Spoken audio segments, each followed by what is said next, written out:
truthfully, what do y'all Be think? honest. Be honest. Oh, God, that's loud. What do y'all think about Kameha Con? I mean, it's okay. It's been awesome. Well, see, they didn't get to go drinking with everybody, but I did last night. We all did. Dude, it's been amazing.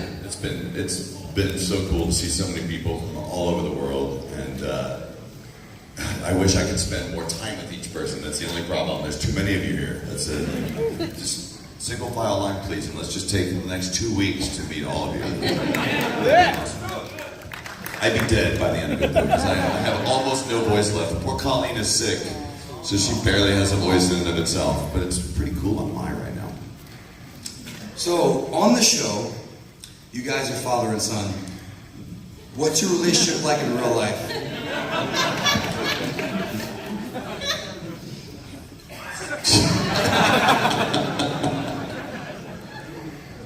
Basically the same.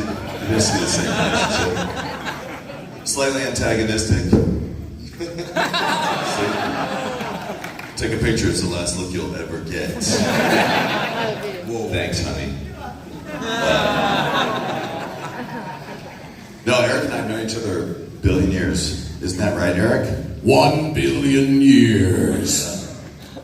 Yeah. The way he said that. It's going on 20. Yeah. Yeah, he's one of the oldest friends he's one of the oldest friends I have. By that I mean I'm pretty old, is what he's trying to suggest. He's older than me. Yeah. I'm not older than Sean. You're not? No. No, he's older than all of us. Yeah, he's very old. Yeah, that's terrible. Getting old is a bad thing. Don't do it. I mean, we have choices, right? Or maybe not. I can say that this weekend, a whole bunch of people have come up to me and asked me why you and I hate each other so much, which has been a lot of fun. Because they're like, well, why do you and Chris like hate each other so much? I'm like, you talk to him?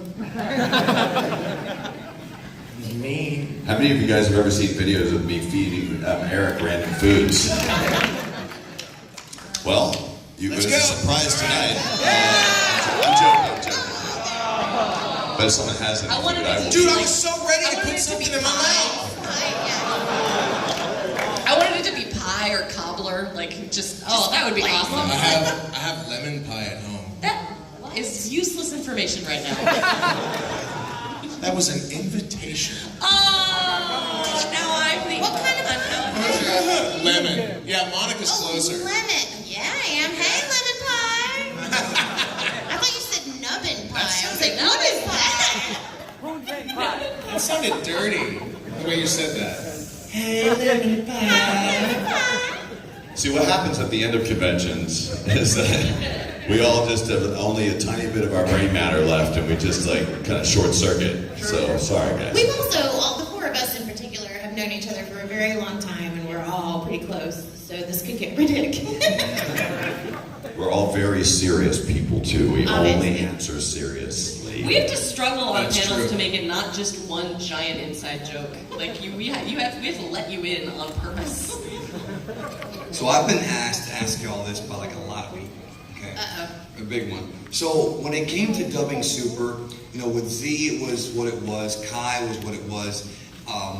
Everybody talks about how Z was fun at that time, nostalgia trip for people nowadays. Kai was like more of a trip, like more accurate script. With Super, I noticed there's a lot of meta jokes, a lot of extra stuff, which I enjoy that stuff. Somewhere in the middle. So I was just kind of curious, when you guys came back to do Super, was that done on purpose? Was it done to like sort of cater to the Toonami audience? Like what was kind of the mentality behind Super in comparison to Kai and Z? I can tell you that it's just because I've had a long tradition of allowing the actors to kind of make inside jokes in the booth sometimes, and that's been carried on throughout Super. And I figure if you've already seen the Japanese anyway, why not give people something interesting to hear in the English version too? Like we're not changing any canon or anything like that. We're just adding an extra layer of something that I believe we have an understanding of. Chris and I were very much a party to that in, I think it was Xenoverse 2. Because after the guys moment in Xenoverse 1, he's like, just say guys all the time. So there's a ridiculous amount of lines in Xenoverse 2 where I did that, and that was, for fans. Inside jokes. I think it's fun too because we get to see different aspects of these characters' personalities. And Vegeta and Bulma, there's a lot more to their relationship that we've never seen in the past. So for us, it's kind of fun to play that up. Like recently, I just dubbed the baseball episode. Yeah.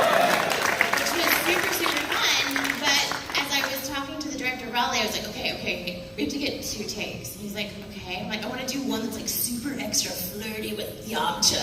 Like, I want to piss Vegeta off.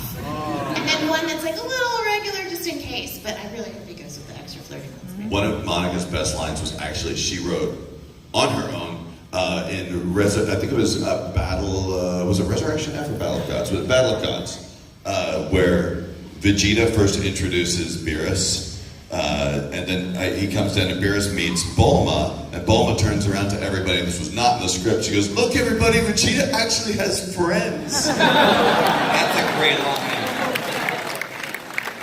But our goal is really not to change anything. It's just to kind of add another small layer, just to make it kind of a little more entertaining. Because there's so many awkward pauses and so much. If you just stick the actual translated line right in, it just doesn't always feel good. Well, and also as an adapter, like one of the things that I've done over the years is I'm a script adapter for animated dubs.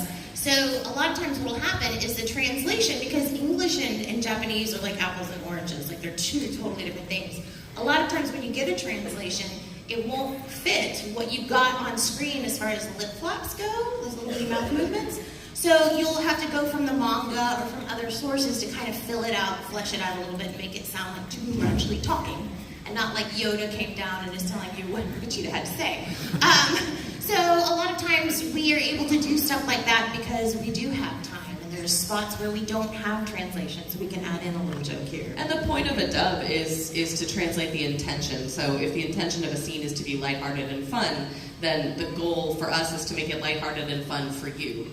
Because otherwise we're not doing a service to what they did in the original. It's also kind of fun for us. Maybe one of the funnest things we get to do is to add something of our own to it. Because we don't get to do a lot of improv, because the lines are so strictly written to the mouth movements, so that's kind of our little contribution to it. That's what we do.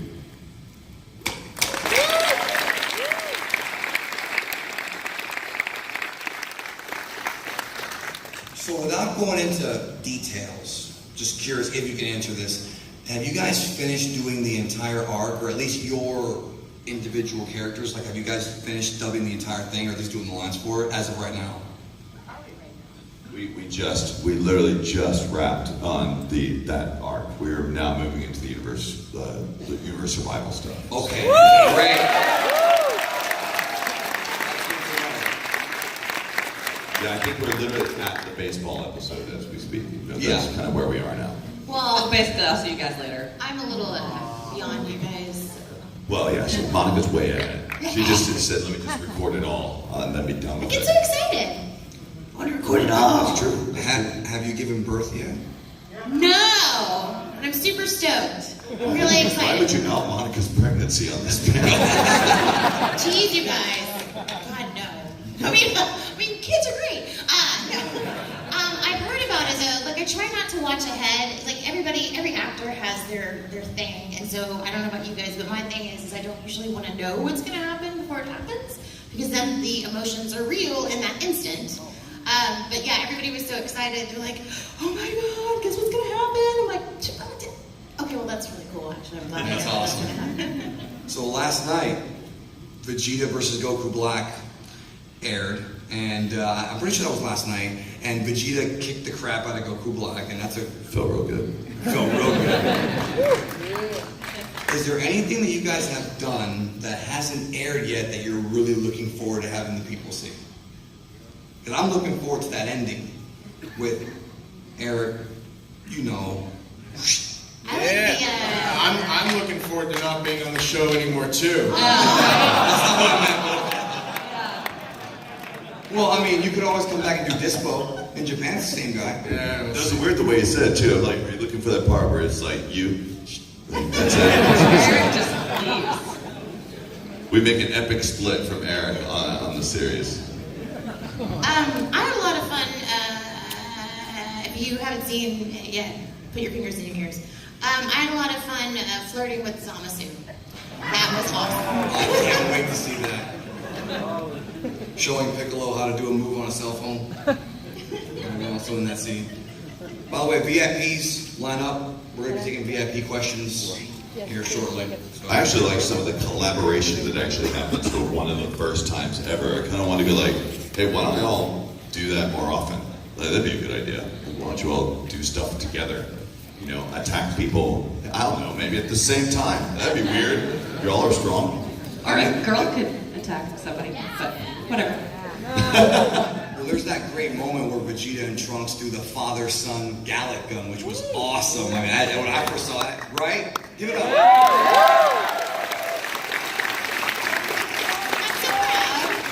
So before we get to our VIPs, hypothetical situation. Trunks and Mai tell Vegeta and Bulma they're getting married. What might that sound like?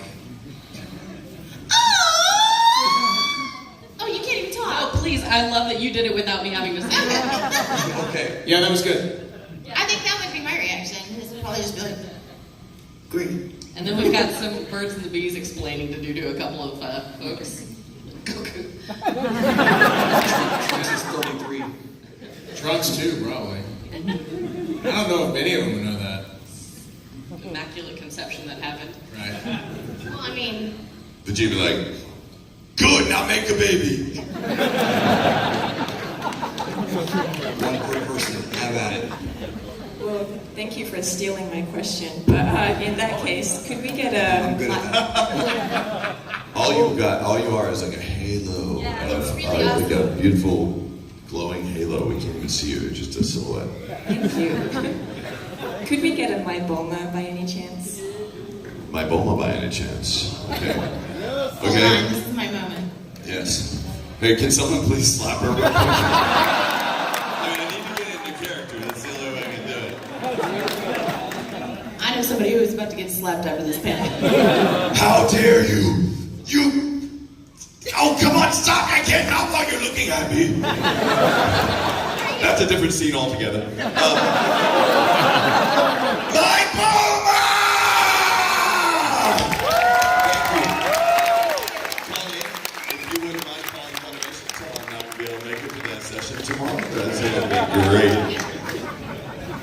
That was literally, I think that was the last bit of it. That was the last bit of flesh. Oh, no! Yeah, Hold on. that's it. That's it. It was all for you.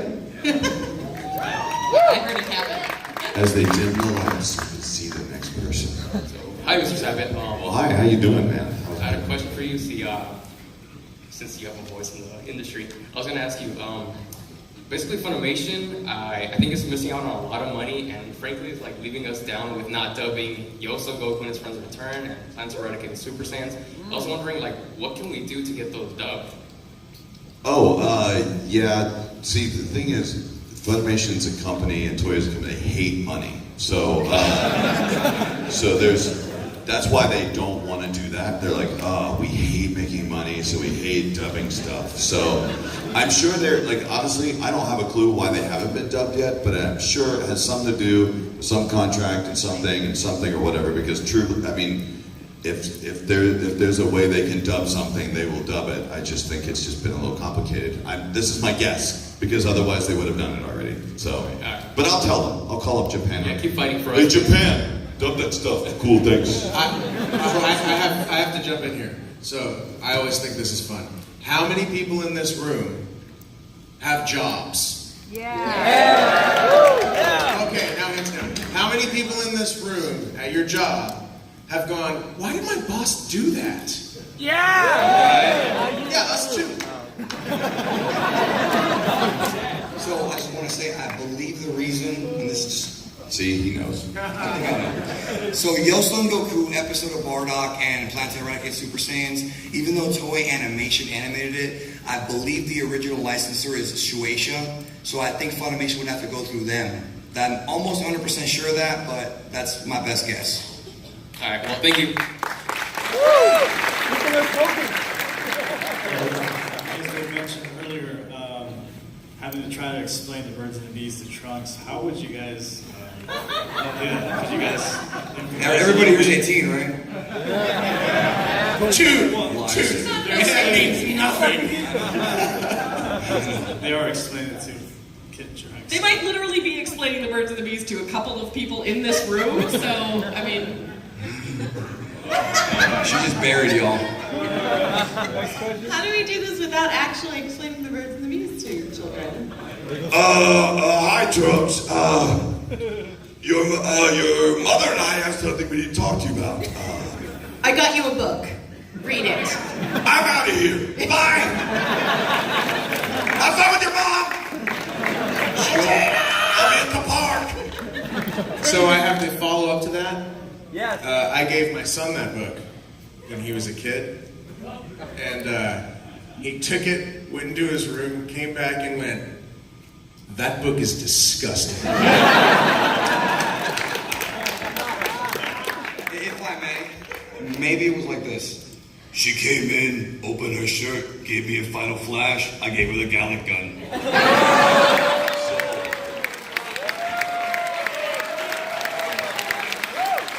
That's a job I swear somewhere, I think. Thank you guys.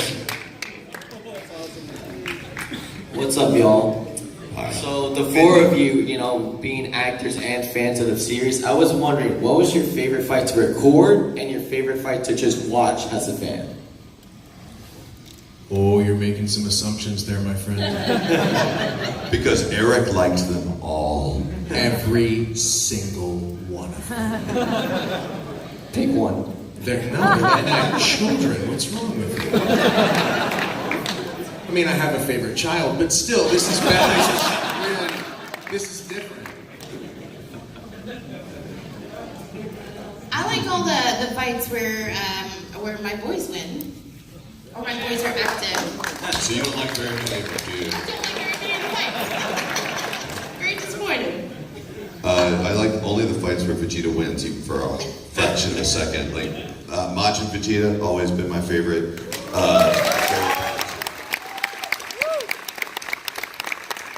like anything and everything with Beerus, so I just think Jason Douglas' voice is golden.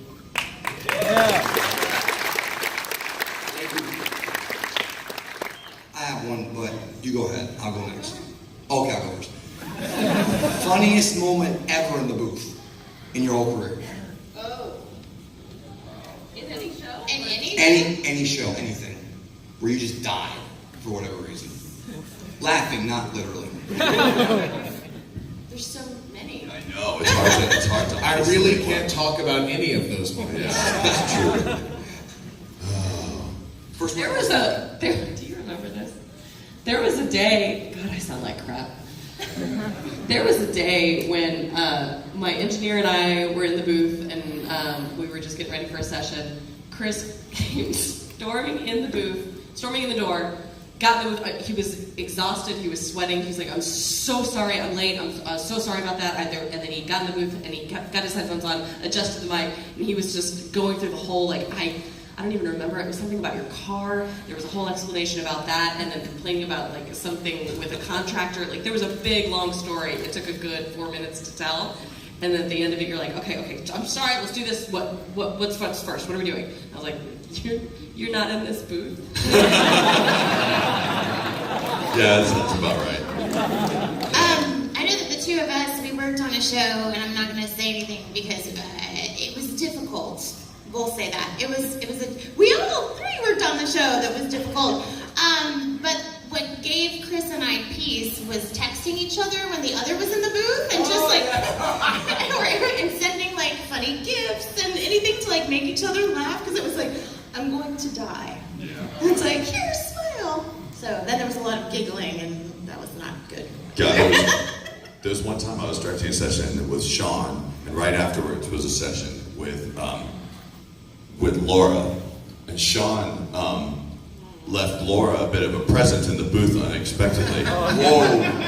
And Laura got in, she's like, "What died in this room?" And then Sean walks right back in the room. He's like, "Hey guys." "Oh yeah, sorry about that." It's literally the worst because you are trapped in this you're trapped in that room with whatever it is you ate for lunch that day, and so like it's the worst feeling if you just burp and then someone's like, "Hey, we got to do a pickup line with somebody," and they're like, "No, you can get that pickup line later with that other person. I'll just stay in here with me and the smells." Are you kidding, man? When somebody